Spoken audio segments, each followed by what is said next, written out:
প্রধানমন্ত্রী বর্তমান মেয়র বারবার বর্তমান বলছেন, আসলে বর্তমান কেন বলছেন? তারা তো 5ই আগস্ট মানে আর তারপর থেকে সাবেক হয়ে গেছেন।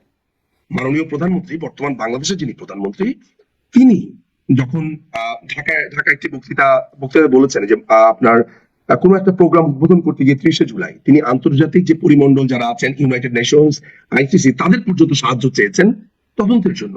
অর্থাৎ মাননীয় প্রধানমন্ত্রী শুরু থেকে ওপেন ছিলেন, ওই একই টোনটা আমরা সেখানে বজায় রেখেছি। আমরা এই পুরো সময়টা আসলে এনকোয়ারি চেয়েছি। আপনি বর্তমান কিভাবে, কোন আইনে?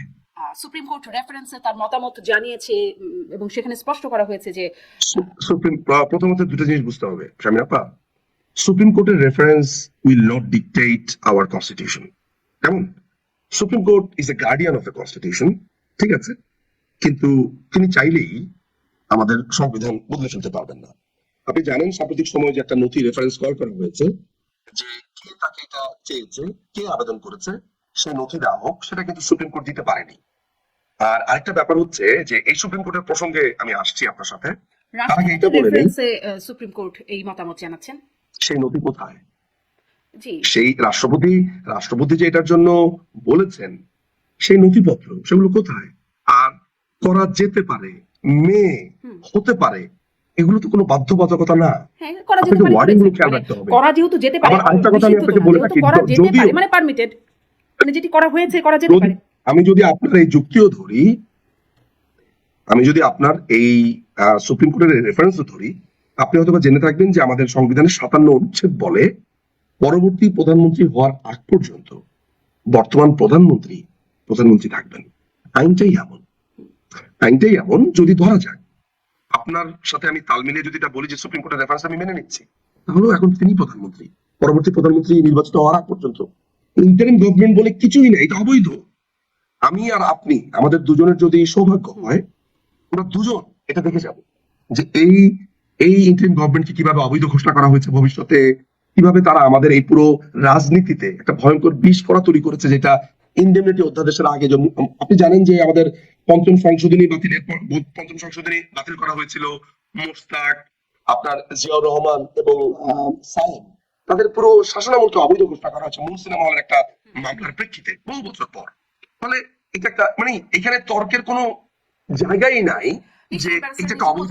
আপনার মানে আইনজীবী হিসেবে হয়তো আইনের মারপ্যাচ এই বিষয়ে হয়তো ভবিষ্যতে কখনো কোনোভাবে আইনের মারপ্যাচে কি প্রমাণ হবে সেটি আমরা এখনো বলতে পারছি না, কিন্তু যদি ডিফ্যাক্টো আমরা কাউন্ট করি যে ডিফ্যাক্টো হেড তো এখন ডক্টর মোহাম্মদ ইউনূস এবং ডিফ্যাক্টো উপদেষ্টা পরিষদ, তারা এখন রাষ্ট্র ডিফ্যাক্টো বলতে আমাকে একটু এক্সপ্লেইন যদি করেন, ডিফ্যাক্টো বলতে আপনি কি বোঝাচ্ছেন? মানে তারাই তো রাষ্ট্র পরিচালনা করছেন নাকি? প্রধানমন্ত্রী, সাবেক যিনি প্রধানমন্ত্রী, তিনি তো ভারতে আছেন। কথাটা বলতে পারেন শারমিন আপা, আপনি বলতে পারেন, আমি অ্যাপ্রিশিয়েট করব যদি আপনি বলেন যে জোর করে করছে, এটাই তো সত্য, জোর করে ডিফ্যাক্টো জোর করে করছে, আমি আপনার সাথে একমত হব। কিন্তু এটা দেখেন, আমি আওয়ামী লীগ সমর্থন করি না শারমিন আপা, আমি আওয়ামী লীগ সমর্থন করি বা অন্য কেউ বিএনপি সমর্থন করে, কেউ জামাত সমর্থন করে, আসলে এখানে এই জায়গাটা তর্কের না। আমি আর আপনি দুজনই যদি আইনের বইটা হাতে নেই, I am quite sure we both are capable enough to understand the simple article of the constitution. There is no provision called interim government.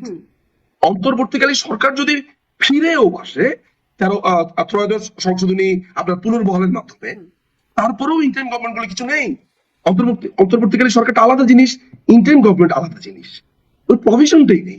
তাহলে এটা একটা দখলদার শক্তি বলতে পারেন আপনি, তাহলে আমি আপনার সাথে একমত। মানে আচ্ছা, দখলদার বিপ্লবের মাধ্যমে তো আসলে উচ্ছেদই করা হয়েছে, জোরই তো করা হয়েছে, একরকম জোর করেই তো মানে তাকে। কোনটা বিপ্লব হয়েছে? এই যে জুলাই আগস্ট, এটাকে আপনি কি বলবেন? এটা একটা জঙ্গি হামলা হয়েছে।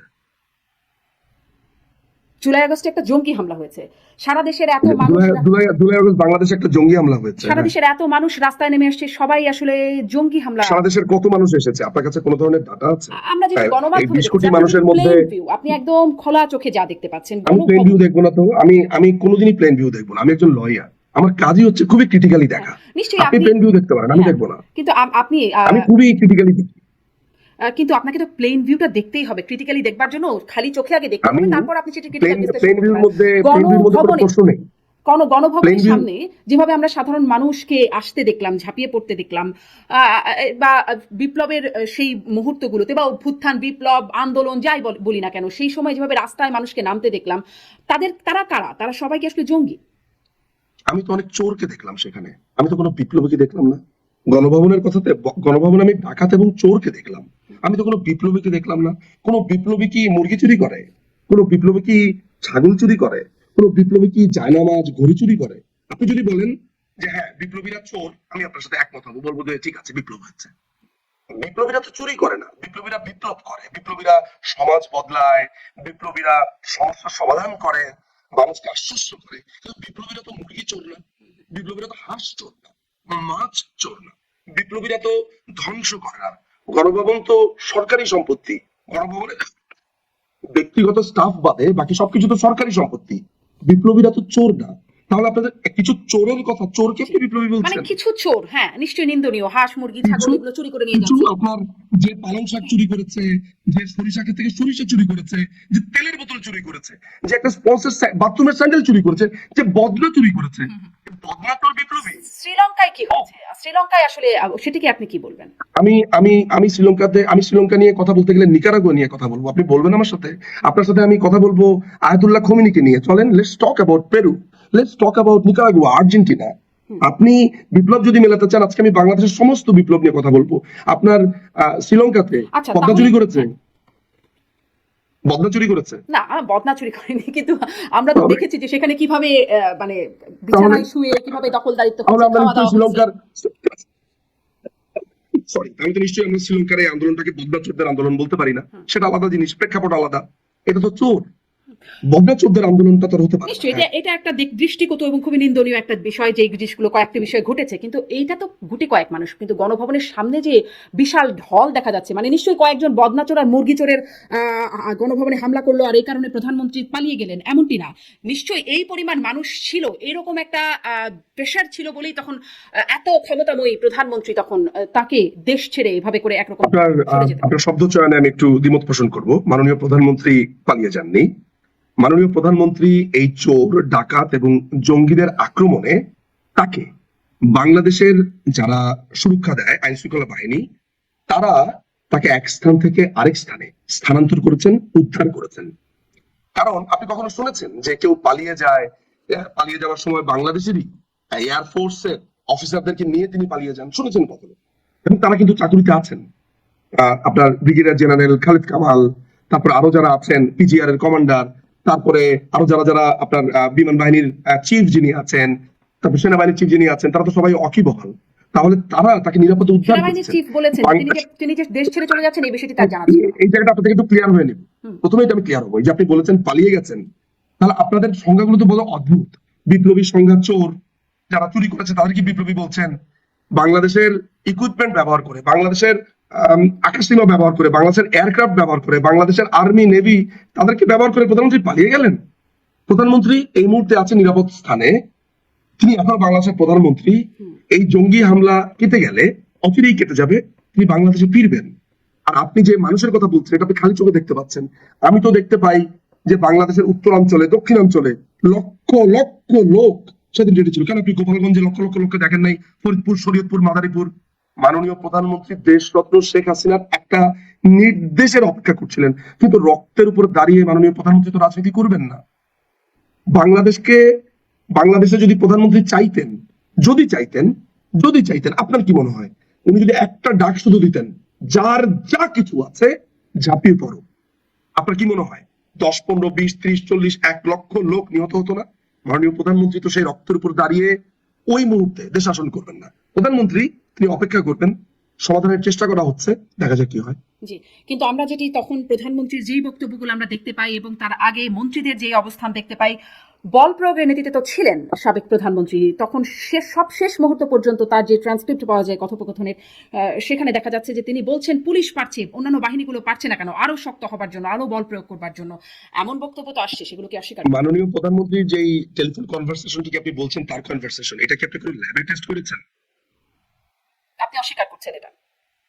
আমি অস্বীকার আপনি স্বীকার করছেন, আমি আপনি জানি না, নিশ্চিত? মানে টেলিফোন কনভারসেশন অনেক আপনি কিছু। জানেন না, তাহলে আপনি আমাকে কেন বলছেন আমি অস্বীকার করছেন? আপনি বলেন যে হ্যাঁ আমি নিশ্চিত। আমি নিশ্চিত না, আপনি স্বীকার করবেন বা অস্বীকার করবেন, আমি আপনাকে আপনি জিজ্ঞাসা করছি। আপনি নিশ্চিত না, আপনি নিজে আপনি অস্বীকার করছেন, তা আমাকে কেন? তার মানে আপনার মতো আমার অবস্থান, ও আচ্ছা, কারণ আমরা জানি না, আপনিও নিশ্চিত না। আমরা দুজনের কেউই জানি না, বিকজ এটা কোনো ল্যাবে প্রমাণিত না, ওনার কন্টেন্ট টেস্ট হয়নি, এটা ওনার কণ্ঠ কিনা তাও আমরা জানি না।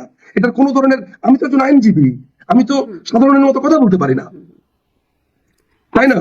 আচ্ছা, কিন্তু আমরা সেই সময় মানে তখন তৎকালীন যে স্বরাষ্ট্রমন্ত্রী তার অবস্থানটি তো আমরা অন্ততপক্ষে দেখেছি, সেখানে ল্যাবে টেস্ট, কোনটা? মানে আমরা দেখেছি যে পুলিশের একজন কর্মকর্তা ইকবাল, সম্ভবত তার নেম প্লেট থেকে দেখা যাচ্ছে যে তার নাম ইকবাল, তিনি স্বরাষ্ট্রমন্ত্রীকে রিপোর্ট করছেন, ব্রিফ করছেন স্বরাষ্ট্রমন্ত্রীকে। তখন পাশে দাঁড়িয়েছিলেন পুলিশের আইজি চৌধুরী আব্দুল আল মামুন, সহ আরো পুলিশ সদস্যরা ছিলেন তাকে পরিবেষ্টন করে, এবং সেই পুলিশ সদস্য রিপোর্ট করছেন যে গুলি করে করে লাশ ফেলতে হচ্ছে।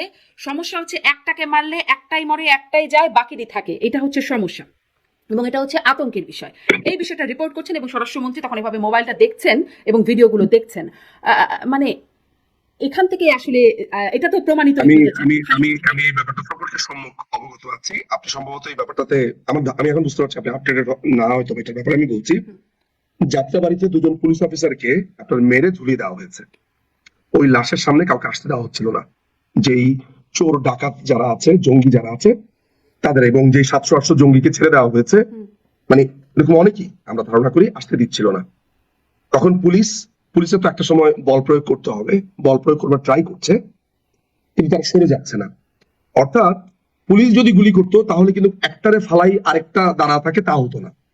এই যে মারার কথা বলছে, সেটা লাঠি দিয়ে মারার কথা হতে পারে, ছররা গুলির কথা হতে পারে, কিন্তু 7.62 বাটে যেটা দিলে মানুষ মারা যায়, সেইটার কথা যে বলছে সেটা নিশ্চিত না, এক নাম্বার। কিন্তু একটাকে গুলি করি একটাই মরে একটাই যায়, মানে মরে তো কিন্তু এমন গুলি তো কিন্তু করছে আপনাকে যাতে মাথায় মরছে। রাখতে হবে, আপনার একজন কলিগকে যদি মেরে উল্টো ঝুলিয়ে রাখে, আমি যদি কমান্ডো হই ওই ভবনের, আমি কি করব? চেয়ে চেয়ে আমি মজা দেখবো? আমি তো ওদেরকে মারার জন্যই যাবো, কারণ আমাকে রাখাই উচিত। আপনার সুরক্ষার জন্য মাননীয় প্রধানমন্ত্রী, এই আইন শৃঙ্খলা বাহিনীর কাজ কি? মানুষের সুরক্ষার জন্য দুজন পুলিশ অফিসারকে মেরে উল্টো ঝুলিয়ে রাখা হয়েছে। কি আশ্চর্য! ওটা নিয়ে আমরা কেউ কথা বলছি না, আমরা কথা বলছি মোবাইলে কি দেখা গেছে। খেয়াল করে দেখেছেন